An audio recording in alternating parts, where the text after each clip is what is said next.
Welcome to the NBA Coast to Coast podcast brought to you by Lines.com. Coming to you from the West Coast, Josh Lander, joined by my guy Nate Weitzer on the East Coast. And we are looking at 9 games on a Wednesday night here, Nate, in the NBA. In this one, we're taking a look at the Grizz and the Cavs. Last night was really looking forward to hitting over 222.5 on this one. That has been raised up a bunch, so we'll take a look at what we are thinking in this one. Also, I want you to like and subscribe to that page so you can check out the other game video and our player props that we're bringing you each and every weekday this season. I also want to let you know we do have a special episode coming up with Mark Medina from NBA.com. He wrote a survey where he surveyed 30 different media members and wrote an article on the results of what they think is going to happen the rest of the season. We're going to compare that to the betting odds markets that you have available for these futures, sort of a special mid-season futures award episode involving Mark Medina, so make sure you check that out. Also, head to thelines.com. Everything we talk about there is going to be up on thelines.com, and you can use that odds finder tool to make sure you're getting the best juice back from these U.S. sportsbooks who are offering you guys bets on the NBA this season. Nate, let's get into this 9-game slate and then talk Grizz and Cavs. Yeah, we start with the Knicks looking to stay hot, -6.5 at home against the Wizards, who might get Bradley Beal back. The other game we break down, the Hawks are +2.5 at Dallas. Luka's expected to return after a 1-game absence. Hornets -2.5 at the Rockets. The Pacers are +4 at the Thunder. This game, yeah, you mentioned it's seen some movement for sure. Up to 228.5 in Memphis. The Grizz are up to -7.5. It was 6.5 or so when it opened. Miami's -3 at the Pelicans, who are still without Zion and Ingram, of course. And Clippers on a back-to-back here, +5.5 in Utah. The Wolves +8 at Denver, which won a 14th straight at home and is on a back-to-back here. And then the Kings are -4 at the Lakers. LeBron is listed as questionable, but his props are up, so he seems to be good to go. 222.5 is where this total opened in Memphis, and the way the Grizzlies have been scoring lately, you're all over that because it really doesn't matter who they're playing. If it's going to be that low, you expect Memphis to get about 120. At home, they're averaging 125 in this 10-game heater. They went under in the first 3 of those games, and then they've gone over in 7 straight since getting the free throw line at a high clip. Defensive rating is good, but actually slightly higher at home. And the thing, really is the pace, which is nearly 104 possessions per game, which has helped them go over, even though they're still playing elite defense. Jaren Jackson Jr. is the defensive player of the year as we stand today. He is helping them deny, number 1 2-point defense at home, 4th in paint points, and they're also been limiting 3-pointers at home. And Cleveland's coming into this one without Donovan Mitchell, which is, of course, scary when you think about their offensive potential. But I think in this matchup, it's actually not as big a deal because the one thing Memphis is vulnerable to, and that other teams are able to tag them a little bit, is they have the highest assist-to-field goal ratio in the league. So you can't really go one-on-one. You can't give Triple J time to tee up your shot if you're going to play out of the post or something. And without Donnie, Cleveland has posted a very high assist-to-turnover ratio, very high assist-to-field goal ratio. And actually, you also want to look at the location for this, of course, because at home, Cleveland went under at a way higher clip last year. Games were way more low-scoring. But in their opener last year, actually, in Memphis, 101 pace, 243 was the combined total. They had 38 assists on 47 field goals and hung in the game despite getting crushed on the boards. Also, on the other end, both these teams limit paint points, but Ja had 37 on 16 for 25 inside the arc. So Ja's able to get his. Cleveland was able to get points even without Donovan Mitchell because, of course, they didn't have him last year, by just sharing the ball and spreading it around. And that's kind of the trend we saw.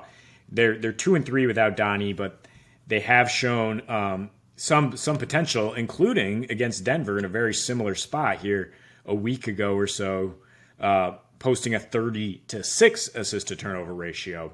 That game went to 229 because Denver, of course, is going to score 120 at home. We feel like Memphis, of course, is going to score 120. But it was only played at an 88 pace, which, Denver's happy to slow it down and play half-court ball with you. Memphis is going to push that issue, and they've been able to at home, like I said, with a 103.8 pace in their last 6 home games. Cleveland's defense is worse on the road, of course. So I think at 228, it's right on the line of what you feel comfortable betting an over. I definitely wouldn't feel comfortable taking an under the way Memphis is playing right now. They could totally accelerate and get out of here with a big win. But I like Memphis to win regardless. And I think if you want to tease it back to where it was closer to the opener, 224 is the over along with Memphis -3. That's great. Or just taking Memphis on the spread, because I think it's similar to Denver in terms of just like bank on them at home, bank on them to score 120, which is exactly what you were saying yesterday against Portland. And sure enough, another double-digit win. And I think Cleveland's kind of punting this game. They've alternated between wins and losses. 6 of their last 7 have been on the road, resting Donnie before they go home against the Warriors Bucks later this week. I don't think that we see an outstanding effort from Cleveland, but I think we'll see enough offense to hopefully keep this one close. Yeah, I mean, I think for Memphis, they're showing out to be, hang in there with Denver, and it's not just being atop the West. I also just mean in the variety of ways that they can score. Obviously, everything's led by Ja, but when Desmond Bane was out, and they were missing a few guys here and there throughout the course of like the last month and a half, they were really just a one-dimensional team. It was Ja get in the lane and either go up or kick it back out for 3. And as a result, their 3-point percentage really suffered. Their ability to crash the offensive boards suffered because it's just 4 dudes standing outside the paint while Ja does his thing. Steven Adams wasn't really even able to do much. He was either picking from the top, right, screening for Ja, and then not able to get back down and get rebounds. And the reason I bring that up is just because with the dynamicism that you add when you have, Desmond Bane in there, someone who can also play make, but obviously a lethal 3-point shooter. But like I said, someone you are actually worried about to step inside the paint as well.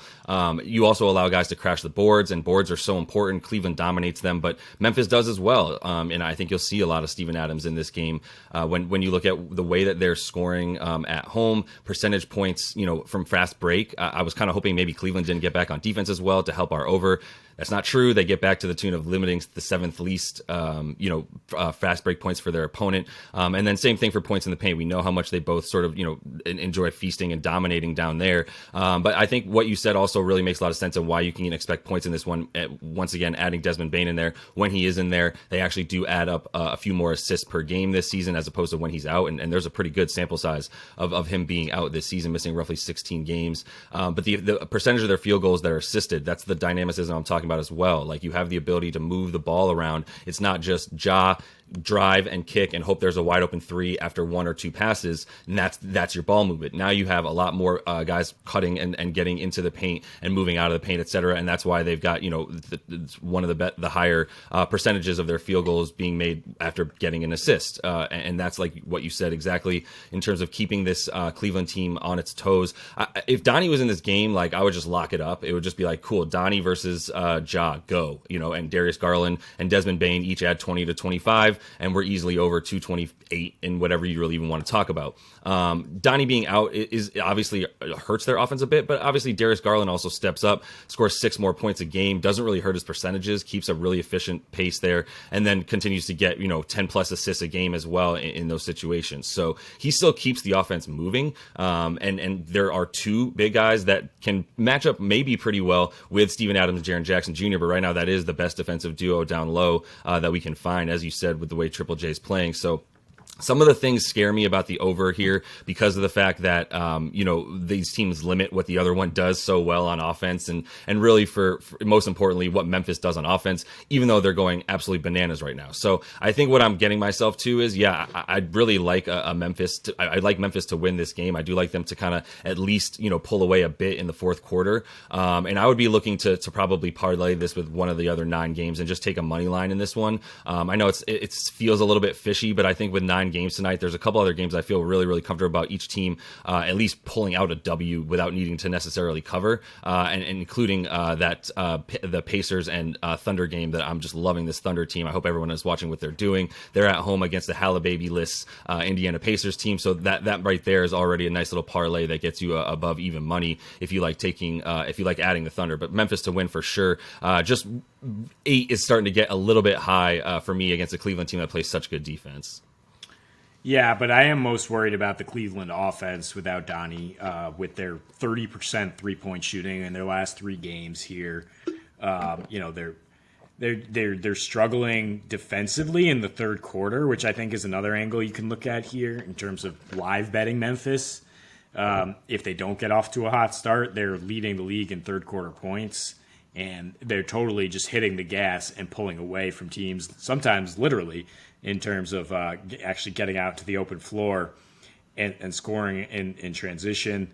So I think Memphis should pull away. I do look at the schedule and think Cleveland might be punting this game to a degree. Yeah. I mean, certainly if it gets out of hand. So, yeah, 8 points is generally not my cup of tea in terms of taking a favorite, but Memphis is winning at home by an average of 12 points per game now on the season, 14-7 against the spread, covering by 6 points per game. They've also dominated the East Conference going back to last season, and they're 13-4 against the East this year. So I think I'm a little concerned about Cleveland coming along to get us over, but I agree with you that Memphis is absolutely going to win. So that's why there's different options to just get some juice on that. And if you're going to parlay with another game, why not the other game we talk about and see why we like Dallas at home? Yeah, that would get you even better money there for sure. But as I'm also just looking at what the Cavs are, the Grizz are doing at home, I think some of the games that they failed to cover, at home as of late, where they're beating, a team like the Spurs by 8, a team by like the Jazz by 5, the Kings by 10 at home. Like when they're playing the Pellies and the Kings and the Suns, a team I think they really enjoy crushing all 3 of those, especially the Pellies and the Suns. I think you can expect that same level of effort from them against the Cavs. They've got 2 days off until they play at the Lakers that I'm sure they're not worried about, but mostly excited about. Obviously, there's a big road trip for them coming up: Suns, Kings, Warriors, Timberwolves after the Lake Show. But they have got a decent enough amount of rest that I think they're happy to, like you said, pull away in the third quarter the way they did against the Suns last game. And potentially, I'm starting to feel a little bit better about 8 points as I'm looking at this as well, because like you said, I could see the Cavs folding pretty early and making sure that they're ready to take on the Bucks and the Warriors at home and win both those games. So Dallas lost 4 of their last 5, all on the road, including 2 back-to-back in Portland, where they really just folded. Luka dealing with some ankle soreness and wasn't really himself in that first game, took an early seat, and then they just sat him on the second night of the back-to-back. So right away, you can kind of throw those aside as like an anomaly in terms of they gave up at least 17 threes in both games. They didn't have their offense. And they might be having some guys back here as they start this homestand. Dorian Finney-Smith and Josh Green are questionable to return. Still no Kleba, and Hardaway Jr. might be out. But they're just so much better at home. First and foremost, 16-6 straight up, 16-4 as favorites versus 1-9 as road dogs. And they score a little bit more at home. Actually hit fewer threes, though. And their defense is 8 points better per 100 possessions. So right away at 234, I'm glad I haven't seen much movement on that because I'm all aboard the under there. Atlanta's actually number 1 in defensive efficiency in their last 3. Take that with a grain of salt with their competition, but number 1 in 3-point defense. And they've both been at times a top 5, top 10 3-point D team this year, and the worst offensively 3-point shooting team. So that's generally going to help you go under when you don't have a barrage of threes here. And the pace Dallas likes to play with at home, of course, pretty slow. The last 2 meetings between these teams have averages 208. And Luka and Trey both have struggled in the high-profile matchup, if you want. I don't necessarily expect that to continue at all, but that's really besides the point. It's just the supporting cast, the margins you need to have an offensive outburst from Dallas is a lot of threes, and that just hasn't been the case lately against Atlanta or I don't think it'll be the case based on how Atlanta's playing defense right now. Clint Capella coming back tonight helps their defense big time. And while Dallas has a good offensive rating recently at home, you look at some of these hard-nosed Eastern Conference teams they've played, a 97 rating against Boston, 102 against Cleveland, 109 against Milwaukee. And they've only scored 98 points per game these last two against Atlanta. So under either way, I think one of these teams will struggle. I do think Dallas wins, though. So I would actually feel pretty good about a parlay, either spread or money line with the under and Dallas to win.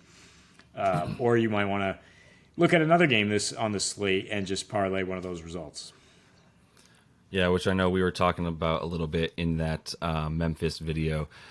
Yeah, I mean, for this one, starting with Atlanta's, being a little bit better as of late. I mean, I'm not going to trust them. I'm not sure. The last couple of seasons they've had random 8-game win streaks where they start rattling off some W's, and they're in the midst of a pretty good stretch right now. As you mentioned, they won 4 of their last 5. 3 of those were on the road.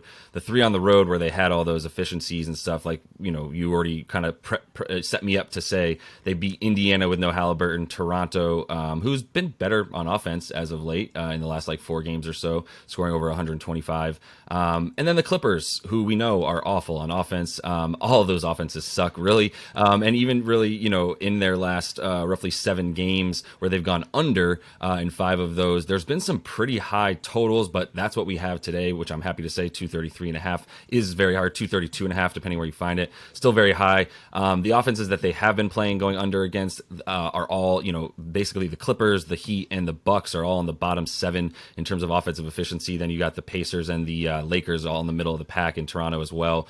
The sack game went under because even though sack is the best offense, or third best offense in the league, because even though it hit 237, it was still 7 points under that 244.5 total, which is what we're seeing in those Kangs game, as you mentioned when you're reading those lines. Yes, their games are averaging about 238 on the road right now for the season are the Hawks. Where even in those last 7 games that I was just talking about, they're averaging 238, allowing the fourth most points in the paint, but Dallas is dead last in that. They allow the most fast break points. Dallas is also dead last in that. And then they have, like you said, even in the last roughly for the entire season, actually, they have the 6th best opponent 3-point percentage because they're just really, sort of selling out there. They have Capella back, so they can sell out a little bit more. Their defensive rating is 4 points per 100 better when he's in, which is something that I think they've been missing as well. They finally got him back last game, and that helped them win big time for sure. So I think, even though they've gone over on the road, their games are averaging pretty high on the road. This is a situation where there's not going to be nearly as many points with the way that they defend what Dallas does. Dallas doesn't get up and down. I'm really worried about for Dallas to score. I would be massively worried about them getting, too many points without Tim Hardaway Jr. in the lineup. I know he's such a hit or miss player that, it's not necessarily the worst thing in the world when he's not in. He's not always the most helpful when he is in, but when he is hitting, then you're in a much different place. And obviously we know what Dallas does when they win. They hit a bunch more threes than when they lose because of the way that they need to win. And when Tim Hardaway Jr. has been off the floor in their last 15 games, he's been on a hot streak. And when he's on the court, they're making about 11 threes a game. When he's off the court, they're making about 5 threes a game. So he's basically the 3rd most important offensive player right now. 5 threes a game? That must be, you mean per? No, 5 threes when he's on the court in the game. Okay. So when during his minutes, which is about 38 minutes, or excuse me, basically the 17 minutes that he's off the court during the game, they make 5 threes at that time. And when he's on the court for the roughly 37 minutes that he's playing, they're making 11 threes during that time, right? Yeah. So basically their 3-pointers made and their 3-point percentage when he's on the floor skyrockets versus when he's off the floor,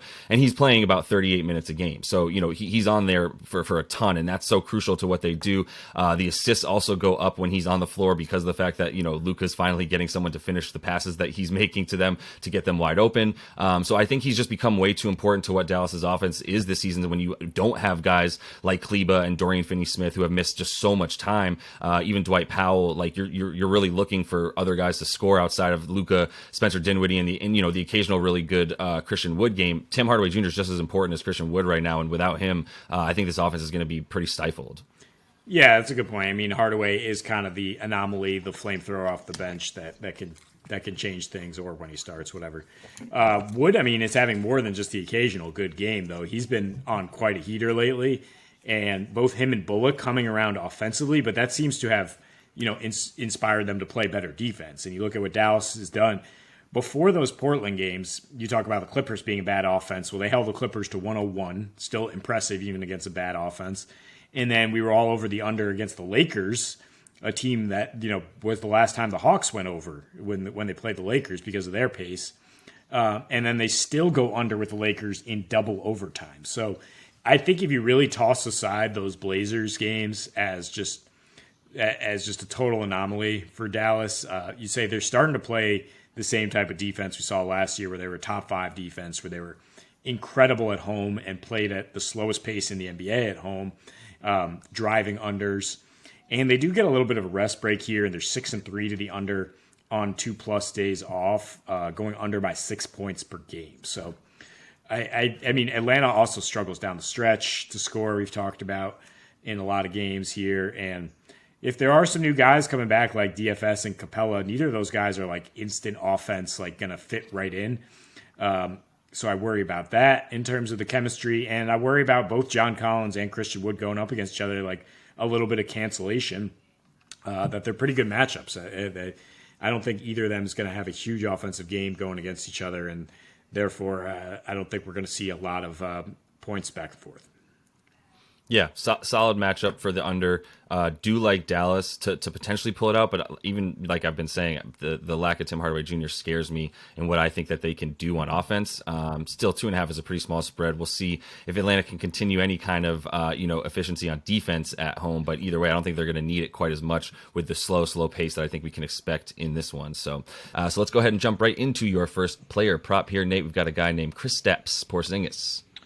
Yeah, Bradley Beal, it sounds like, might return tonight from that hamstring injury, and I think that's why we're getting the zinger at 20.5 points instead of where it probably should be at least 21, 22. He's averaging 23.3 in his last 9, along with 8 boards. You do get plus odds on 8.5 boards if you're interested in juicing it, but I think it's the points is a safer bet here. Against the Knicks team that, of course, he was drafted by, and he had 21-4 against them just 5-6 days ago here, and only shot 6 for 19 from the floor, but did hit 4 threes. The Knicks, in their last 3 here, given up an above-average 53 rebounds, a 118 defensive rating. They've been surprisingly high scoring in basically every matchup as Brunson and Randall just continue to eat. So I think there'll be some back and forth action here. Might go over 222. And it's the idea that Beal is going to limit Porzingis' usage. I think, yeah, we've seen a little bit of a drop off from like 26 to 23% usage, but the efficiency has gone up with Bradley Beal out there. In his last 2, he has 23 points per game, 9.5 rebounds per game against really tough interior defenses, Milwaukee and Philly. So if you're worried about the Knicks being that they limit paint points, I understand, but he's shown that he can score on this team. I mean, the time before that, since joining Washington, 29 points, rebounds in 29 minutes, a 23-12 game the previous time with Dallas. So I think he's getting over 20 points here tonight, whether or not Beal plays. Yeah, I mean, I'm good with it. When he's been healthy and playing this season, that's what he's doing. That's why the last 9 have looked so good. He's been in the lineup the whole time. So, another maybe mini revenge factor. Either way, seems to like playing the Knicks since he left them. So I would agree with that. And like you said, Knicks playing at a much better or much faster pace anyway, especially since RJ's been back in the last roughly like 4 games. So I think that's contributing to that increase in pace. Moving on to a guy named Triple J, probably at least Nate's right now pick for Defensive Player of the Year, as he mentioned in that Grizzlies video where we talk about them versus the Cavs. 21.5 points and rebounds tonight for him. That's on DK at minus 120. Also always looking at those blocks. 2.5 blocks is plus 125 on DK. If you want to add a steal to that, make it 3.5 stocks. That does take it down a bit to plus 105 there, but it is a little bit more likely to it gives you a little bit more leeway to add the steals as well. But during this 10-game win streak for this Memphis Grizzlies team, he is averaging about 18 a game and 8 boards, gets you well over his PR there, his points and rebounds. He's also averaging close to 4 blocks in that time frame, which gets you over the 2.5 blocks either way. So, I mean, these props are set up with some pretty good odds for you to hit them based on the way he's been playing as they've been winning. And the thing is, he's only playing about 28 minutes a game, and they haven't needed him very much down the stretch after they pull away in these third quarters, as you also pointed out in the video. 22% usage rate, but a plus 118 over the course of that 10-game streak in his 27, about 278 minutes, if you will, that he's played. Plus 118 is very, very good for that amount of time. Last 4 versus Cleveland, 17 points a game with about a 25% usage rate, so he's getting a bit more shots up. The rebounds will come. He has struggled a bit, but you look at his defensive rebound rate this year, up from 17 to 19%, and his personal efficiency rating as well, up from 17 to 24 this year. So he's been much, much more efficient, not turning the ball over, which really helps, and putting up those rebounds to get a few more second chance points. So I think it's just a good opportunity for him in a game that I think we do like points, but we do like a little bit more pace than you might consider for the Cavs as well, with Memphis and the way they're playing at home. So I think there's the opportunity for stats for sure. It's a game where we like Memphis to win for sure, and for Memphis to put up points, and Triple J being the catalyst on both ends. I mean, he's taken such a leap this year. I don't think he's my pick for Defensive Player of the Year. He is the objective pick at this point. He's blocking 11% of all 2-pointers that the other team takes, which is just utterly absurd. I think he has like three plus blocks in like 7 of the last 8 or something. So for that to be plus 125, even though it might not be the most ideal matchup for him to pile up blocks, I think, you jump on those odds. Domantas Sabonis at the Lakers here in a game with a 246 total. You can call this guy like Ben Simmons on steroids right now, the way he puts up his numbers. And maybe you want to take 22.5 rebounds, assists. I mean, he's the leading rebounder in the league. At number 1 in terms of rebounds per game, in terms of defensive rebounding rate. It's a Lakers team that plays at an insane pace at home. He had 10 of the 21 defensive rebounds when they hosted the Lakers a couple weeks ago. And that they only had 21 defensive rebounds because the Lakers shot an impossible 61% from the floor. That's just not going to happen again. There's going to be more available rebounds. And in his last 10 road games, Sabonis averaging nearly 14 boards and nearly 21 points, which is where your PR bet is here. Points, rebounds, over 35.5 is where I would go. In his first matchup with the Lakers this season, I mean, he had a little bit of foul trouble, still went for 21, 10, and 6. And then the last 2, he's averaging 19 points, 16.5 boards, and 9.5 assists. Again, even though the Lakers had a crazy shooting night that last time out. By the way, he came back with 25 points on a 27% usage rate. So it's not like the Lakers playing more Thomas Bryant or Wenyen Gabriel has been a tough one for Sabonis.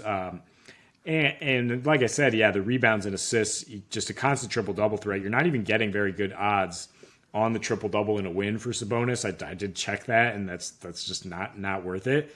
But I think he's a very good bet here for 22.5 rebounds and assists in a game that just should be up and down and played at a high pace.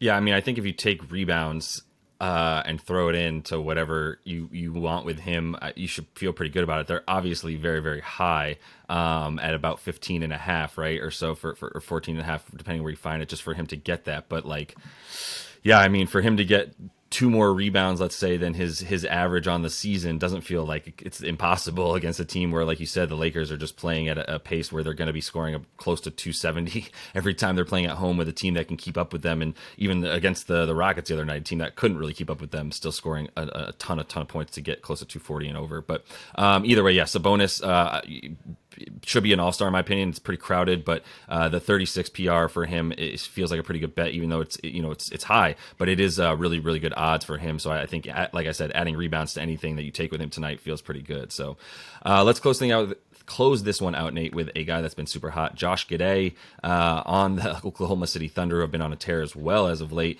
and they get the Pacers at home tonight. 33.5 points, rebounds, and assists. Not the best odds I could find there is minus 125. You can also get 35.5 PRA if you go to FanDuel and get it down to about minus 113. And I think I'm going to forego the juice and just take him to get the 34 total PRA, just because there's also a blowout factor in this one, in my opinion. If the Thunder continue to play offense the way they have, a Halliburton-less Indiana Pacers team might not be able to keep up with them quite as much. But Giddey in his last 4, 23, 10, and 8 gets you well over that 33.5, playing 34 minutes a game with 28% usage. That's up about 5% from his 23% usage on the season. It's actually why he's had a slight decrease in assists over his last 4, to be honest with you, even though he's at about that 8 a game. There's been a couple in there where he only had like 3 or 2 assists. But this is a team, Indiana, that allows the 4th most assists per game in their last 10 and the 3rd most assists per game to point guards on the season. So I think there's some opportunity for Giddey to just continue to play at this torrid pace that he is playing, really alongside Shea in a way that, he's really complimentary now and putting up some pretty nice rebounding numbers that are getting him some second chance points, as he's about 10 boards a game in his last 4, like I said. So just a really good opportunity and a good spot against a Indiana team that might be faltering until they get Halliburton back. Yeah, you say alongside Shea, and really it's been the counter for OKC as other teams, kind of since Miami kind of play the drop back zone and limited Shea. He's gone under 29 points in 3 of his last 4, the exception being against the Maxey Harden backcourt that he just roasted.